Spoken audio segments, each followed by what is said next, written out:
आज टेस्टी चटपटा रेसिपी को आपण माने बरा बा पकुड़ी मध्य कहि परिबे। आको आमे तयारी करिबा बिना बिरी बिना दही रे घरे थिबा सामग्री रे। तो एठी आपण माने जानि परथिबे जे एटा केते ऊपरु क्रिस्पी आ मुसमुसिया आ भितरु एकदम सॉफ्ट रहइबो। ए स्नैक सहित आमे तयारी करिबा राग राग टेस्टी पियाज चटनी। संध्या समय रे किछि चटपटा स्नैक्स खाइबा को जदि इच्छा होथिबो ना आपण माने घरे थिबा सामग्री रे मात्र 10 रु 15 मिनिट भितर ए रेसिपी को बनैकी खाई परिबे। नमस्कार, लता ओडिया किचन रे आपण समस्त को अनेक अनेक स्वागत। प्रथमे आमे चटनी तयारी करिबा। सेति पई फ्लेम ऑन करके बसेछि गोटे फ्राई पैन और पैन रे आमे 2-3 चम्मच दबा तेल गरम हे गेला परे गोटे छोटो चम्मच दबा जीरा आउ दबा 4 रु 5 टी सुखिला लंका। आपण माने केते राग खाइबे सेही हिसाब रे सुखिला लंका देबे। ए चटनी टिके राग राग हेले खाइबा को भल लागिबो। तो ए सब को आमे मीडियम फ्लेम रे किछि सेकंड पई भाजी नबा। तापर आमे 4-5 कोला तेरे रसुण देकी आउ किछि सेकंड पई भाजी नबा। एबे आमे इथरे दबा कटा पियाज। एठी मु 4टी मीडियम साइज रो पियाज को लंबा लंबा करिकी काटिकी नेछि। आपण माने चटनी केते बनेबे सेही हिसाब रे पियाज कम अधिया करिकी निज हिसाब रे नेबे। ए स्टेज रे आमे स्वाद अनुसार दे दबा लूण। जेतिकी हमकु चटनी रे लूण दरकार ना एठी दे दबा। गोळेई नबा और पियाज को एकदम गोल्डन कलर करके फ्राई करिबा। गैस रो फ्लेम को मीडियम रे रखिबा और कवर करी करी पियाज को आमे भाजिबा। मझरे मझरे टिके टिके कवर काढी के गोळेई नउथिबे नले पियाज पोड़ी जाय पारे। तो किछि समय एई भली भाजिला परे देखि परथिबे पियाज रे बहुत बढ़िया कलर आस जाईछि। एई भली कलर आसला पर्यंत आपण माने पियाज को भाजिबे। तो एठी पियाज भजा हेई गला। एबे आमे गैस रो फ्लेम को ऑफ करनबा और ए पियाज भजा को पूरा पूरी ठंडा करिबा। ठंडा हे गला परे आमे भजा पियाज को ग्राइंडर जार रे दबा। ता सहित खट्टा टेस्ट आनिया पई बा चटपटा टेस्ट आनिया पई एथरा आमे तेंतुली रस दबा आ अल्प टिके पानी देकी आको आमे चिकण करिकी बाटी नबा। एठी देखंतु मु बाटी के नै आसला परे आ गोटे जगह को शिफ्ट कर नउची।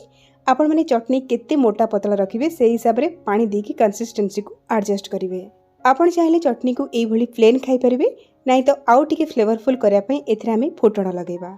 एठी देखंतु गोटे तड़का पैन रे गोटे चम्मच तेल गरम करछि आ सेतिरे सोरिष देछि। सोरिष फुटी गला परे गैस रो फ्लेम को ऑफ कर नेछि आ 2-3 पिंच हेंगु देछि, किछि भुर्संग पत्र आ 2टा सुखिला लंका देकी किछि सेकंड पई एम्ति गरम रे भाजी नउछि। ए गरमा गरम फुटण को एबे आमे हमर चटनी रे देकी गोळेई नबा। एठी हमर तयार हे गला राग राग चटपटा पियाज चटनी। आपण माने ई पियाज चटनी को जे कोनसे एयरटाइट कंटेनर रे भरिकी फ्रिज रे 3 रु 4 दिन पर्यंत रखिकी खाई परिबे। एबे हमर ई चटनी को रखिबा साइड रे जीवा नेक्स्ट स्टेप को हमरा स्नैक्स तयार करिबा। एठी देखंतु गोटे बड़ साइज रो मिक्सिंग बाउल नेछि आ सेथिरे मेजरिंग कप रे मापिकी फुल गोटे कप नेछि गहम आटा। एठी आपण माने गोटे जागाटे सेट करंतु जोतरे कि सब जिंस को मापिकी नेबे से गिना हो बा कप हो बा ग्लास हो। जो जगह रे मापिकी आमे गोटे कप नेथिले आटा सेही सेम जगह रे आमे आधा कप नबा बेसन। जेतिकी आटा तार आधा नबा एठी आमे बेसन। आपण माने मेजरमेंट रो ध्यान रखंतु। एबे आमे सेही सेम कप रे मापिकी 1/4 कप बा जेतिकी आपण बेसन नेथिबे ना तार आधा आमे नबा चाउळ चूना। आटा और बेसन समस्त घरे थाए किंतु चाउळ चूना प्राय न थाए घरे। चाउळ चूना जगह रे आपण माने कॉर्नफ्लोर नै परिबे बा सुजी नै परिबे। माप पूरा सहज। जेतिकी आटा तार आधा बेसन आ जेतिकी बेसन तार आधा चाउळ चूना। ए तीनोटी जिंस को सुखिले रे आमे गोळेई नबा। एबे आमे इथरे दबा कटा पियाज। पियाज टिके अधिका दबा। एठी मु 2टी मीडियम साइज रो पियाज को छोट छोट करी काटी नेछि आ गोटे चम्मच नेछि कटा अदा आ गोटे चम्मच कटा कंचा लंका। ता सहित कटा धनिया पत्र दबा आउ किछि कटा भुर्संग पत्र दबा आउ दबा गोटे छोट चम्मच गोटा जीरा।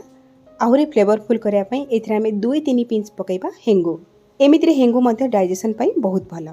ता सहित 1/4 टीस्पून दबा चिली फ्लेक्स आउ दे दबा स्वाद अनुसार लूण। जेहेतु कंचा लंका एथरे देइचे आपण माने चिली फ्लेक्स को स्किप कर परिबे। एबे हम एथरे पानी दबा। तो सेही सेम मेजरिंग कप रे मापिकी गोटे कप एथरे मु पानी देकी हाथ रे गोळेई नउची। दर्शक बंधु आज रेसिपी जदि आपनको पसंद आछि वीडियो को लाइक करिवे, शेयर करिवे। चैनल रे आपण माने जदि नुवा ताले प्लीज सब्सक्राइब करनेबे। फेसबुक पेज रे देखुथिले फॉलो तो निश्चय करिवे। गोटे कप पानी देकी गोळी साला परे बैटर एठी मते बहळिया लागिला सेति पई सेही सेम मेजरिंग कप रे मापिकी आउ आधा कप देछि पानी। टोटल एठी मु 1.5 कप पानी रो व्यवहार कली। आपण गोटे के कम पानी बा अधिका पानी लागि पारे। देखंतु पानी देकी भलो भाबरे हाथ रे 2-3 मिनिट पई आमे मिक्स करनबा। तो ये देखो भल भाव में गोले नहीं आउ यार कंसिस्टेंसी देखंतु एमिति ही रहइबो जेमिति आमे नॉर्मल घरे पकुड़ी तयारी करछे ना ठीक सेही भली कंसिस्टेंसी रे आपण माने आकु बनेइबे। बैटर को आठो मोटा बा आठो पतला बिल्कुल भी करिवेनी। एबे आमर ए स्नैक्स टिके क्रिस्पी आ फुला फुला बनिया पाई एठी आमे 2-3 पिंच बा 1/4 टीस्पून रो दबा खाइबा सोडा को देकी पुणी थरे आमे 1 मिनिट पाई मिक्स करि नबा। एठी ध्यान रखंतु सोडा बेसी पकेइबेनी कम पकेइबे नहले ये बेसी तेल टाणिबो। ए स्नैक्स को छाणिया पाई एठी हमर बैटर पूरा पूरी रेडी। आ एपटे देखंतु कढ़ाई रे तेल देकी मीडियम टू हाई फ्लेम रे गरम करिया पाई बसैची। तेल को टिके भल भाव गरम करेंगे किंतु अत्यधिक धुआं बाला भली गरम करेंगे। तेल गरम होइछि कि नै जानिया पई आमे अल्प टिके बैटर रु तेल रे पकेइबा। आ तेल रे पड़ला परे देखंतु केते बबल्स आछि आ संगे संगे हमर एई पकुड़ी बा बराटी ऊपर को भासी आछि। एबे आमे अल्प अल्प बैटर हाथ रे नेकी तेल रे पकेइबा। आपण माने याकू छोट छोट करके पकुड़ी भली मध्य छाणी परिबे किंतु एठी मु टिके बड़ साइज रे याकू छाणुची देखिबा को जेमती बरा भली लागिबो। तो तेल रे किछि पके सला परे गैस रो फ्लेम को आमे मीडियम को नै आसीबा। आ मीडियम फ्लेम रे किछि समय छाणी हबा को दबा संगे संगे जाली लगेइबेनी। जेतेबेले तेल रे ये टिके सेट हे जिवो बा टिके छाणी हे जिवो तापरे आमे याकू ओलोटेइ नबा। गैस रो फ्लेम को आमे मीडियम रे रखिबा आ आकू एकदम गोल्डन करिकी बा कड़ा करिकी छाणीबा। आकू छाणला बेले बिल्कुल भी गैस रो फ्लेम को हाई कर देबेनी। हाई कर देले कोन होबना ऊपर तो कलर हे जिवो किंतु भितरटा सिझी पारिबोनी। एई भली किछ समय फ्राई कला परे एटी देखि परथिबे बहुत बढ़िया कलर आसी जाइछि। एई भली गोल्डन कलर आसला पर्यंत आपण माने फ्राई करिवे। ये तो फ्राई हे गला आकू आमे जाली को बाहर कर नबा। एठी आपण माने देखि परथिबे ऊपर केते क्रिस्पी जणा पड़छि एकदम कुरकुरा हेतिला ऊपर और भीतर एकदम सॉफ्ट हेतिला। बिरी रे बरा आ बेसन रो पकुड़ी बहुत थर बनैथिबे। थरे एई भली बनांतु देखिबे घरे समस्ते पसंद करिवे। आपण को गोटी रेसिपी रे दुईटी स्वाद मिलिबो। एते स्वादिया लागिबो कि आपण माने याकू खाली रे खाइबा पई इच्छा करिवे। तेबे आपण माने बनांतु केमिति लागिला आपण को अनुभूति मो सहित शेयर करंतु। ताले आज पई रहउची पुणी आसीबी आ गोटे नुवा रेसिपी नै कि से पर्यंत रहिली। नमस्कार बाय जय जगन्नाथ।